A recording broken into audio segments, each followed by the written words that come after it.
সকাল সকাল ডিউটি শেষ করে বাড়ির দিকে উঠে পড়লাম। হে গাইস, আমি নিকি তারও একটা ছোট্ট মিনি ব্লগে সবাইকে স্বাগত জানাই। কেমন আছো তোমরা? আশা করি সকালেই ভালো আছো। জানি না মানুষ কিভাবে রং বদলায়, আমি তো কালো ছিলাম, এখনো কালোই আছি।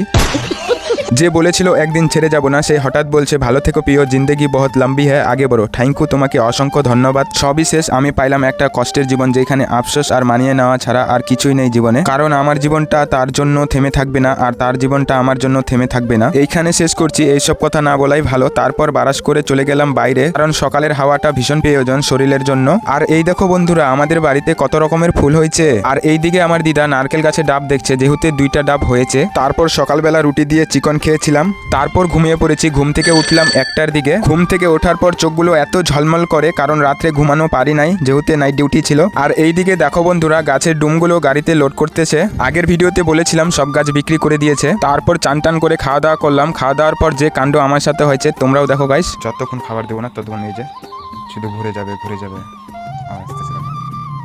যতক্ষণ খাবার দেবো না ততক্ষণ ঘুরবে, আর ঘুরবে না। এখানে শেষ। খেয়ে দিয়ে চুপচাপ করে বসে থাকবে এক জায়গায়। ভিডিওটি এই পর্যন্ত ছিল, দেখা হচ্ছে নেক্সট ব্লগে। টাটা।